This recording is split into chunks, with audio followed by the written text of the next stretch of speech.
Okay, well, good evening, everybody, and welcome to this talk. My name is Vicki Score, and I work as a commercial archaeologist for ULAS. However, this particular project I'm going to talk about is very, very different from my usual work, as everything was done by a community group. For many years now, I've been a member of the Hallaton Field Work Group. They're an active community archaeology group that goes out doing field walking, geophysical survey, and excavation. And they began working as volunteers with ULAS as far back as 2001. And since 2011, we've been doing annual excavations in the fields all around Halleton, trying to find out a bit more of the local history. And this is us hard at work. Luckily, one of our members, Pete Wilford, is a talented artist, and he came up with this little image of us. And this is one of my very favourite talks to give, because this is a story about how amateur archaeologists can make a real difference. It's sometimes easy for professional archaeologists like myself to overlook the work done by volunteers and local amateur groups. But although commercial archaeology does add a great deal to our knowledge, we are constrained by development. We only really get to dig where people want to build houses or where a new road needs to go. Working with a community group has given me the opportunity to decide just where to dig without being constrained by timescales and set budgets over a period of several years. 9 years ago, this site I'm about to talk about was completely unknown. But its discovery just proves, I think, that volunteer groups can make a real contribution to finding out about the local heritage. I think this site really highlights the impact that local community groups can make to archaeological knowledge. So, where is Halleton?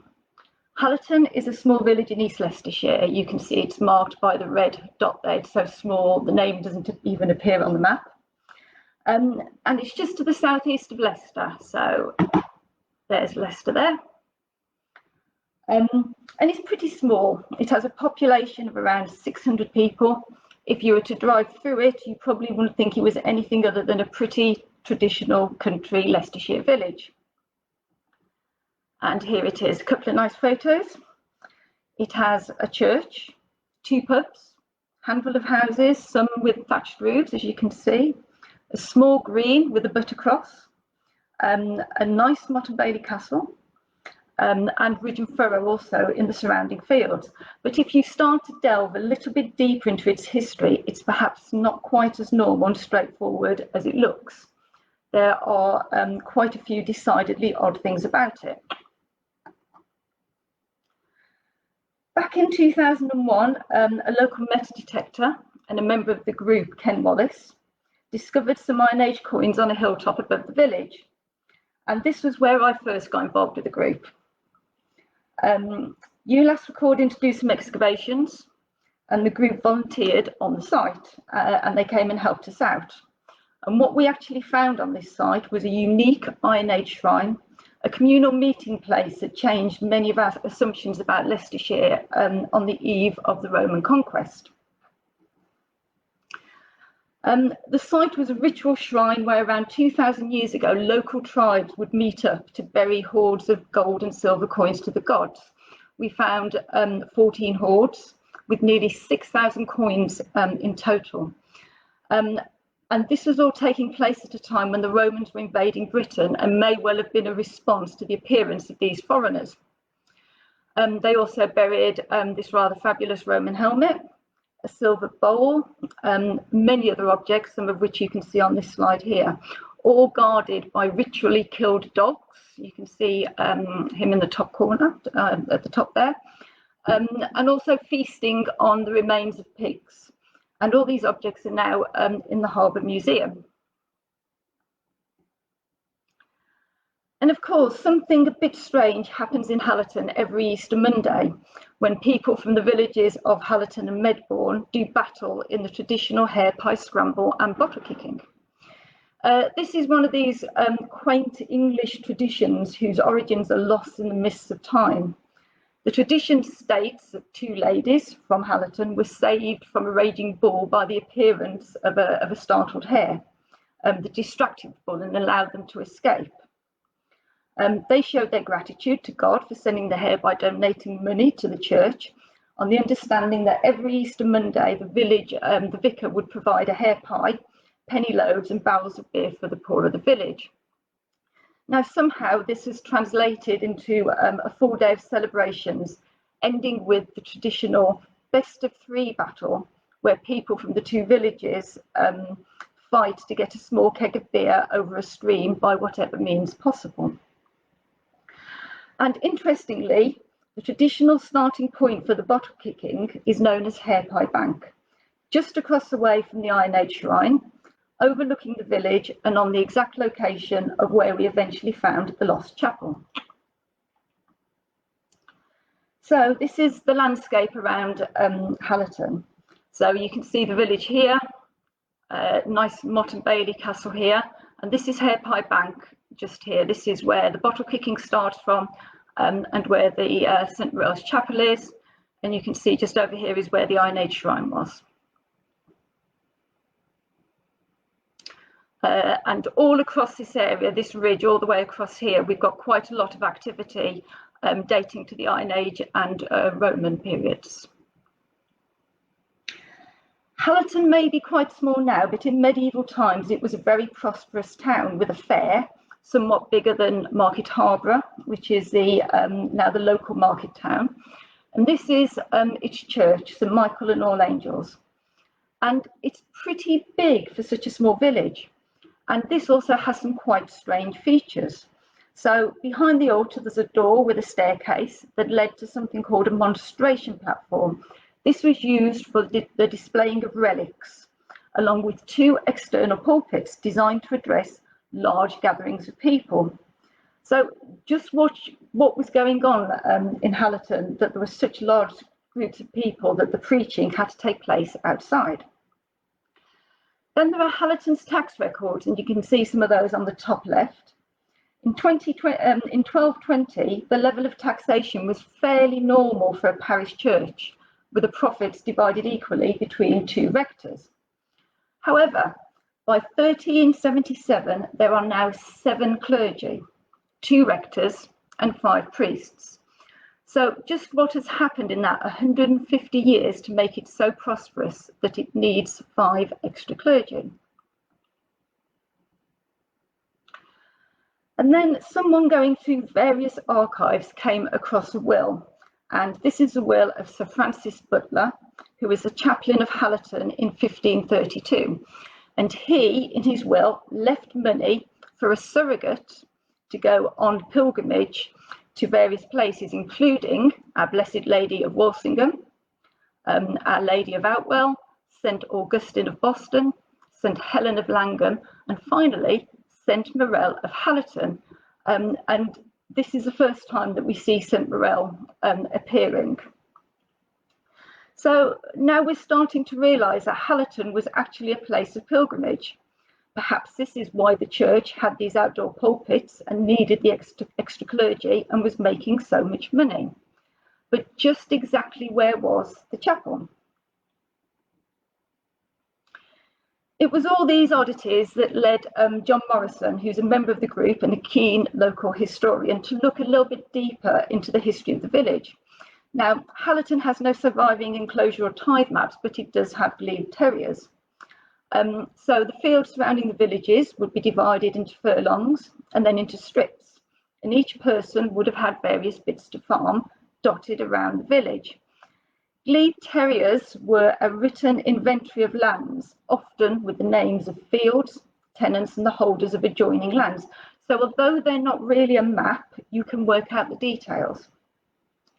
Anyway, John noticed a number of references, firstly to a chapel, and you can see that on the top bit highlighted there. So you can see Chapel Way, and then Chapel Way is next to Hare Pie Bank. So we've got the location of where that is. And then underneath, he started noticing references to St Morrell. So you can see here St Morrell's Well, and on the next line as well, St Morrell's Well. So using these details, John was able to work out the location of the land being described.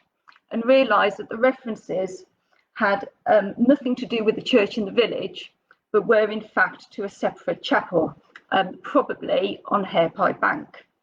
So Harepipe Bank is just here. You can see here, and you can see the names of various furlongs: St Morrell's furlong here, Stow Close, Chapel Way. And this is actually a photo showing the bottle kicking. So you can see the horde of people running away with a keg of beer down the bottom. The Iron Age shrine is just over this side here. And interestingly, you can see this reference to Stow Well.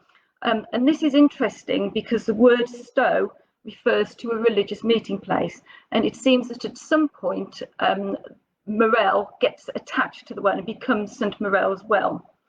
And this is where John and the group started to wonder if Harepipe Bank was something more than just the starting point for bottle kicking. And this is where the group really got involved. So the first thing we did was a geophysical survey of Harepipe Bank. And this is a resistivity survey done in 2011. And you can see some interesting features. So first of all, this dark line through here, that's modern trackway. However, resistivity tends to pick up positive features such as walls. And you can see that this in the center, just here, and is roughly subrectangular, and then there's a very clear square running all the way around. And if I just put that on, you can see what we've got. It's around 30 meters square, and I have to admit that when I first saw this, I wasn't thinking of medieval chapels. I've been pretty sure that somewhere in this landscape there is a Roman temple to go with the Iron Age shrine, and this is just about the right shape and size for such a temple. However, I was wrong, and my search for the elusive temple continues.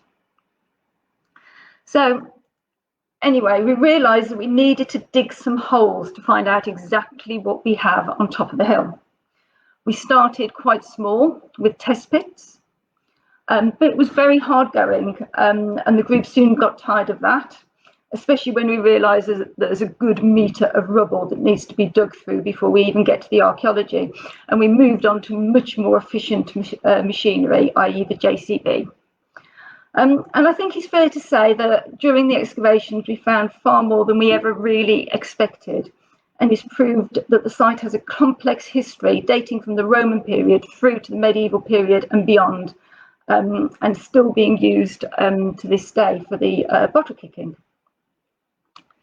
We've used a variety of techniques on site, from very modern technology. So you can see here some members of the group with a drone that we use to capture aerial photos, but also some slightly older techniques, such as dowsing, which has proved very successful for finding the local water pipe to the farmer's trough, but had varying success for other things. And then back to more modern techniques. So this is the LiDAR data for the area around the village. There's lots of good ridge and furrow that you can see. So Harepipe Bank is this bit here with the little star on. Red is the high area, and green is the lower area. So you can see that it sits right on top of this little ridge above the village. And then this is the detail of the LiDAR in here. And you can see quite clearly, I think, with that, the square outline of the boundary, and then the subrectangular area of disturbance in the middle.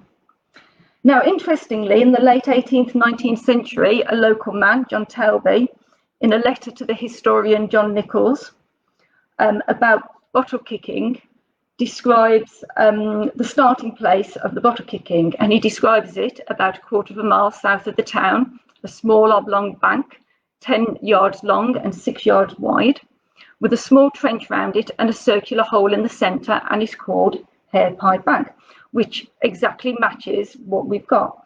So obviously by that time, all knowledge of the actual chapel has been lost. It's just known as a starting point of the bottle kicking. And just for those of you who are wondering, that little blob here is a windmill mound.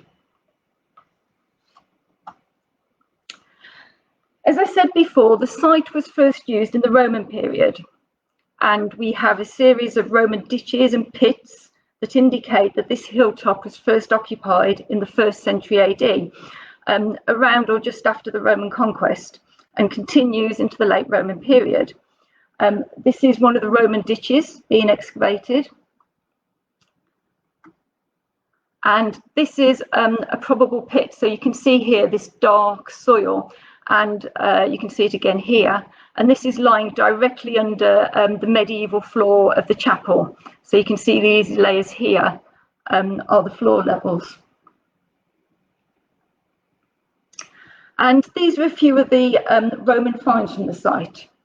So we have quite a few coins and a number of personal objects, such as that ring that you can see there, and nice little pin. And finds suggest that the Romans were definitely living here. They were nearby. We also found Roman tiles and various roofing slates, but nothing to suggest a Roman temple or anything out of the ordinary. Now, the age find dates from the 1st century BC and goes out of use in the mid-1st century AD, and there is Roman activity all around it in the 1st to the 4th century AD. So we're looking at Roman activity across the whole of this ridge that overlooks the village. So moving forward to the medieval period, so over the years, the main excavations have been mainly on the chapel itself. And just here, you can see the buried rubble. This is all rubble. So this is what makes up that mound that you saw on the LiDAR and the geophysical survey. And formed the mound of the Hare Pie bank. Most of our walls had been robbed out, so they were marked by robber trenches. And these are the straight-sided trenches left behind when the stone was robbed after the building went out of use. So people would firstly have taken the obvious stone from the walls and then dug down and removed the blocks from the foundations. And if I can click on here, you can see this is the line of the wall with a little buttress just on the side of it. And if you remember back to the photos I showed you of the houses in Halleton, a lot of them are built from rather nice stone. And I suspect at least some of that stone probably comes from this chapel.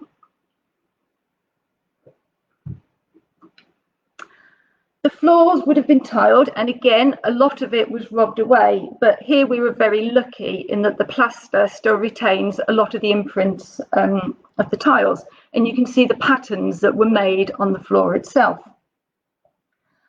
So there's a small wall in here. It's a little, probably internal wall. Could have been something like a rood screen or something similar. And you can see here, these ladies here are actually stood in the robber trench. And there's the other trench of the wall here. So this is the interior of the chapel. However, we did get lucky in some areas, especially at the south and the east, which wasn't totally robbed out. And this is north wall here with this rather nice buttress in it. And originally we thought the chapel itself continued to the east. So this is the east wall. But actually, I think what's happened is the bit with the buttress represents an earlier phase of activity. And it's gone out of use, become covered over and fallen down and covered over. And that's why it hasn't been robbed, because at the point at which the main chapel was being robbed, the rest of it had been completely covered up. And interestingly, this north wall continues beyond the east wall of the chapel. So here it is here, there's a buttress, and ends in this rather strange little plinth or column built of stone and cobble. And we're not quite sure what this is. Perhaps it's some kind of external gateway or another buttress. We just don't quite know. And then at the opposite end, so this is the west wall, we had another little curious stone area here, this little sticking out bit here. And we weren't at all sure what this was. So this is the north wall you can see here. So the buttress would have been just here, and the floor you were looking at is under here.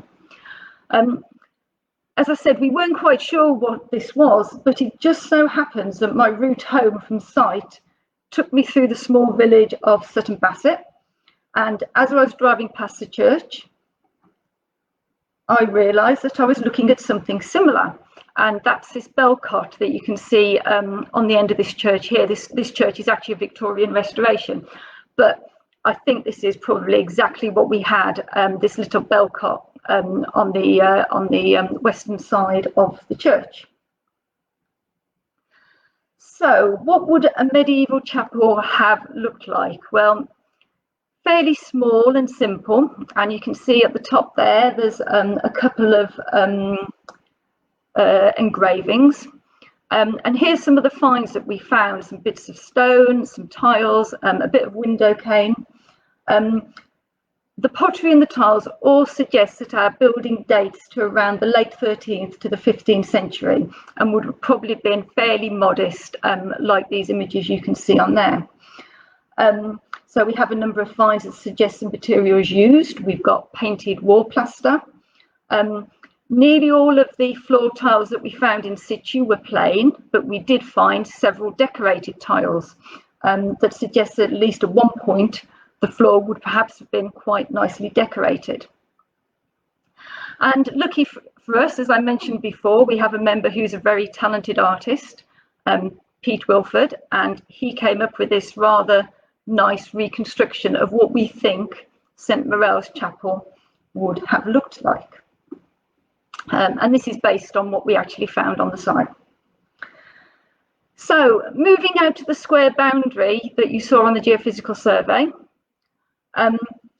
we did find it, but it proved to be quite elusive, and I think a mixture of robbing and ploughing would perhaps have removed a lot of the stone.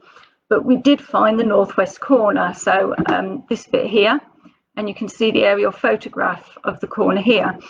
And interestingly, you can see it's a curved edge rather than a square. Whether that's because it's just much easier to build a curved edge than a square corner, I'm not quite sure. But you can see it's probably mirrored by something similar on the other side.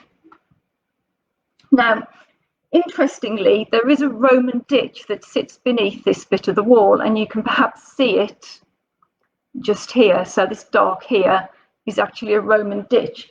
And this is perhaps suggestive that the square boundary could originally have been a Roman feature, and that it survived in the landscape, perhaps as a small dip, and was then used as a basis for the location of the medieval boundary and stone wall.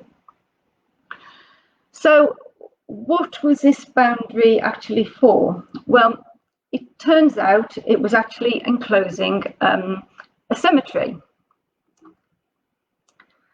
Now, when we first started this dig, we really didn't expect to find any burials.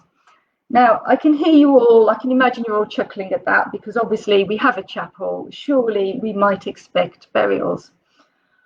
Well, there is a perfectly good church in the village at this time with a perfectly good cemetery.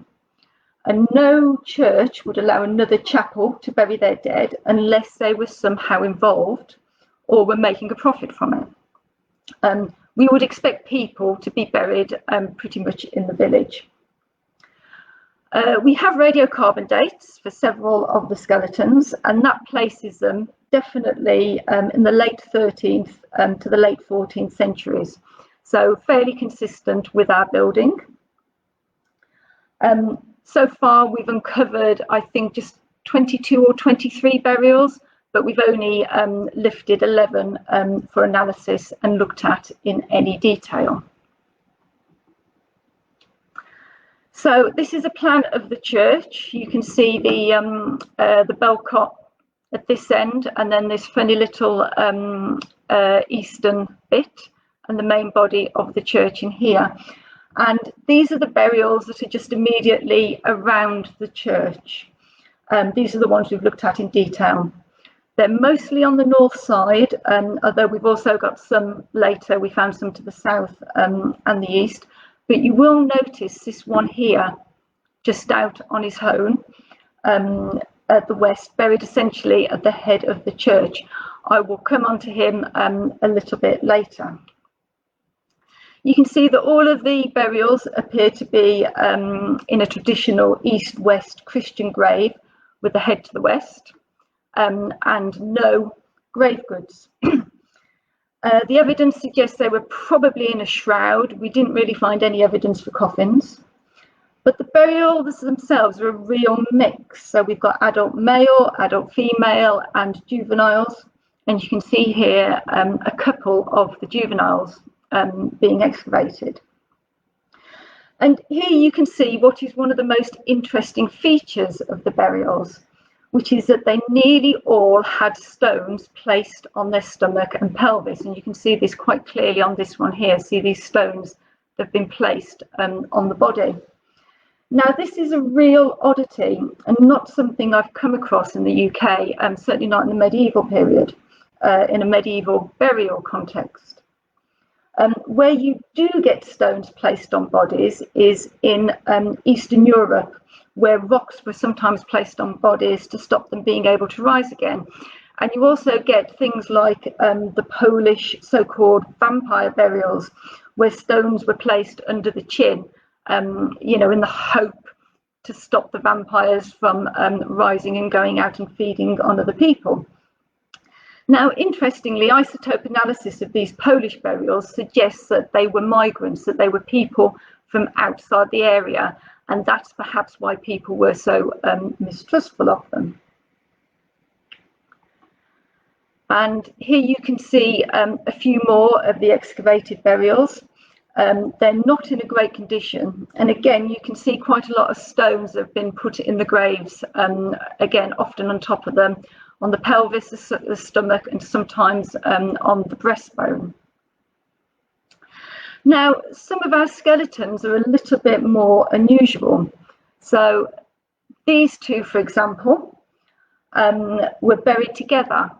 And what started with a small article in the Leicester Mercury very quickly went viral all around the world. And for some reason, these two captured the imagination of the news networks. I'd just like to point out it is a male and a female, an older male, a younger female, and the male is the one with his mouth open. No chuckles, please. And they are not holding hands, but their arms are entwined.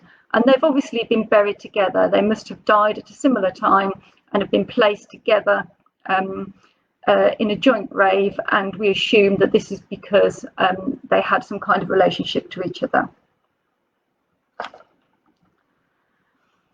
So I mentioned skeleton 2 before. This is the one that's just on his own on the western side of the church. And he is very unusual. He's a mature adult male.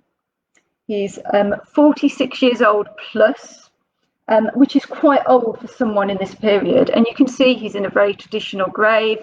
His shoulders are hunched, so suggestive that he was wrapped in a shroud. His head is to the west, and his head and feet are both propped on stones. And he's very interesting because he seems to have died from a head wound. So here's some of the detail of it here. You can see this triangular hole in his head here. He's also got a stone. You can see this stone has been placed on his breastbone just here. Now, this wound here is a penetrating injury. It's right in the centre of his forehead, and it's a very distinct triangular shape with clear edges made by a sharp weapon, and the blow entered the skull from just below, so you can imagine it was thrust up into his head. It's very similar to injuries seen from battlefields. Specifically, it's quite similar from injuries seen from the Battle of Towton, which was in 1461. and the most likely weapon used was a war hammer or the triangular spike of a poleaxe, the sort of weapons you can see on the slide there. And this blow would very definitely have killed him. So he was already dead and had been brought to St Morrell's chapel specifically to be buried. So you can imagine if he was killed on the battlefield, that he has been brought here deliberately as his preferred place for burial. He also has a depression fracture of his upper jaw, and you can see these at the top, just here. And this is caused by a blunt instrument wielded by a right-handed attacker, possibly a punch or a swing with an object, a punch with a fist or swing with the object to his left cheek. So he's obviously a little bit of a fighter. Now, another interesting aspect of this skeleton is that his skull is slightly different shape to the other skulls on site. So his skull is on the left-hand side, this one here and this one here. And he has a very broad, low skull with narrow orbits compared to the other skulls. And he's also very short. He's only about 161.85 centimetres, so that's about 5'3" in old money. And it's likely that he's not European, possibly of African origin. So what he's doing on a hilltop in Halleton in Leicestershire is anybody's guess. Moving on, perhaps the most interesting of our burials is this one, skeleton form. And he's interesting simply because of his position. His grave is more of a pit, although he's still buried east-west. And like many of the others, he's got stones placed on his pelvis and stomach, and also, again, like skeleton 2, on his breastbone. Now, initially, when we uncovered him, we thought perhaps he'd been bound or tied up, but the body simply wouldn't fall this way. And now we suspect that this unusual position has to do with some kind of illness. He's a young adult male, aged between 23 and 25. And surprisingly for his age, he's in rather a bad way health-wise. He has a whole list of issues, but the main ones are severe developmental anomalies of the spine and breastbone. He's got something called lordosis, which is the inward curvature of the lumbar and cervical regions of the spine, which makes your bottom stick out and your chest also stick out. And he has several unusual lesions on his shoulder blades that have probably been caused by fractures at the muscle, where the muscle's pulled away from the bone. His dental health is also very bad for his age. You can see his teeth there look quite nice, but they really aren't. He has calculus, caries, dental abscesses, periodontal disease, lots of chips, and some tooth loss. And interestingly, he also has abnormally widespread hyperplasia. So this is the lines in the enamel of your teeth, and this is very indicative of childhood stress in the first 9 years of your life that causes weakening of the dental enamel. Now, ultimately, we really don't know what has caused his body to be in this position. You can see his legs are splayed widely and tightly flexed. His arms are also flexed. His hands are drawn up under his chin, and it's almost impossible to actually lie down in this position. And as I said before, we suspect it's caused by some kind of disease. I've tried talking to funeral directors, to pathologists, to other experts, and nobody's really quite sure, but perhaps some kind of condition such as rabies or tetanus or some kind of fibrosis. So this is the overall plan of the cemetery, and you can see the chapel in green in the centre. These are the skeletons we've just been looking at, these here and this one here. And the rest of the skeletons that we definitely know are there. You can see a few more here and a few more here. And I suspect there's quite a lot in this area that we simply haven't recorded because we haven't dug in those areas yet. So the big question here is, why are these burials here and not in the main church in the village? Was there something particularly special about these people that meant they were buried here, perhaps using different customs, such as the stones on their bodies? Originally, we wondered, were they outcasts? Did the church not want them? Were they forced to come up to this chapel up here because they weren't allowed to be buried in the main church? But it may actually be the very opposite of this, that burial here was reserved for very special people, perhaps pilgrims, perhaps people from outside the area, and going back to those vampire burials, if you remember me saying that they were mostly migrants. Perhaps these were people that weren't from the local area, that had travelled from further afield, coming here, perhaps to be healed. You remember the references earlier to Stowell that became St Morrell's well. That no longer exists, but it is possible that this was perhaps some kind of healing place. We've had some isotope analysis done on the skeletons. This has been done by Caroline Chenery at the British Geological Survey. So isotope analysis uses elements such as oxygen, carbon, nitrogen, sulfur, as well as strontium and lead that's found in all living organisms. And this provides information about their place of origin, their diet, and their mobility. And the initial results from the Hallaton skeletons suggest that they definitely weren't locals.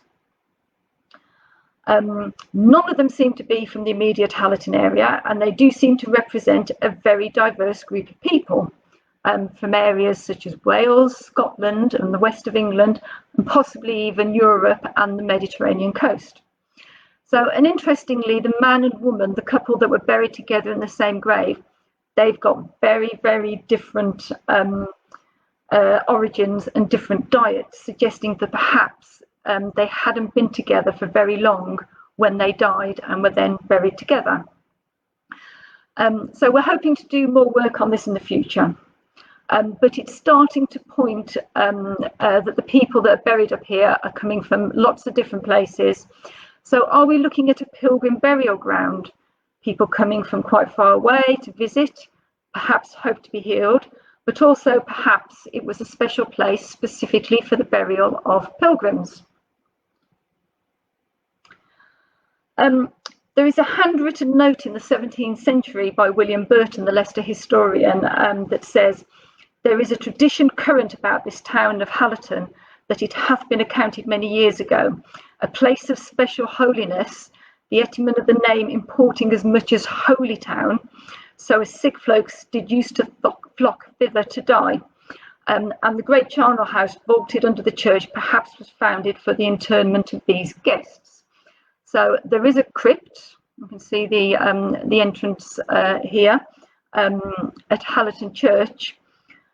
So maybe this is referring to some kind of memory of pilgrims coming here and dying here and being buried. Perhaps some put in the charnel house of St Michael's Church, and others being buried up on top of the hill. Interestingly, the name Halleton, he says there that the name actually comes from Holy Town, Halleton. The name Halleton actually comes from Alk Tone, which means a farmstead in a narrow valley. It kind of seems that people have assumed that because the place was seen as holy, that the name actually comes from Holy Town. Other evidence for pilgrimages in this area comes from some of the medieval coins we have on site. So we've got around 50 plus silver medieval coins with dates ranging from the 12th to the 15th century. So again, a similar date to the building and also to the burials. So with this many coins, they're unlikely to be casual losses. It's far more likely that they were left here deliberately. Some of them have been folded in half. And perhaps if the church was used as a place of pilgrimage, then maybe they were left deliberately in return for the healing of the sick, perhaps again related to the holy well, acting as a healing shrine. And then we've got more evidence coming from the Pilgrim Badges. So we found 3 or 4 small fragments of possible Pilgrim badges, but the star is this complete one that we found on the site. It's made of lead, and it's a Pieta, with Mary cradling Jesus in her arms after he's been taken down from the cross. So you can just about make out the nails in his feet and his hands. We did originally think the letters at the bottom spelt out Morrell, but we really can't read them, and so we don't quite know. And there are a couple of other known examples of this type of badge. Here's a few here. So one from Bedfordshire, one from Raunds in Northamptonshire that's very similar. This is the Hallaton one.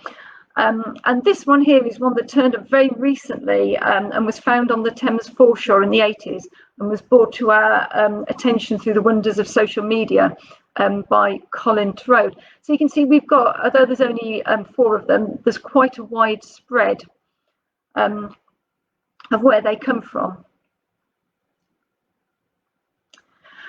And the story of St Morrell's chapel doesn't stop with the demolition of the chapel, which we assume was in the 16th century, along with the dissolution of the monasteries and the destruction of many chapels.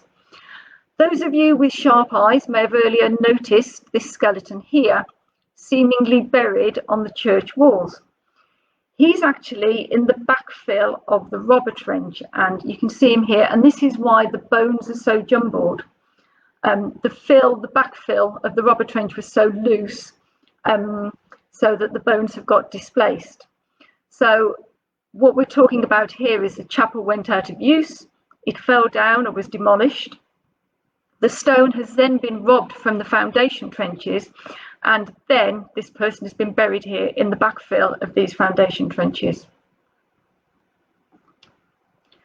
And this is another skeleton that again is later than the others and buried in the demolition rubble. So you can see the demolition rubble here. This one is a young woman and she's buried face down. Interestingly, she has a blow to the head. We don't know whether that was what killed her, but she's got a very definite crack in her skull. She also has grooves in her teeth that we think are possibly from her trade as a spinner. The act of passing the thread through the mouth causes these grooves in your teeth.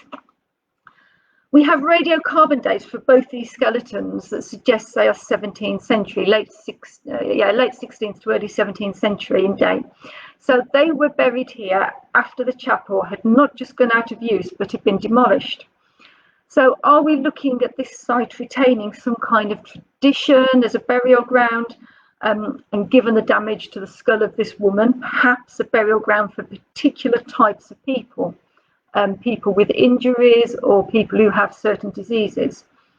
Whatever's going on, it's obvious that Harepipe Bank was still considered important after it had ceased to exist, and the people still associated it with burial and this kind of ritual. And then just looking at more recently, so last year we did some excavations, this time just across the road. So I pointed out the windmill mound here. And what we were looking at was some excavations on here to try and look at the windmill mound and these platforms here that we assumed were medieval. But what we actually found was that the Roman features from this site continue all the way across into this area and possibly also join up with the Roman features around the Iron Age shrine to the north. And then to our surprise, we found another 2 skeletons.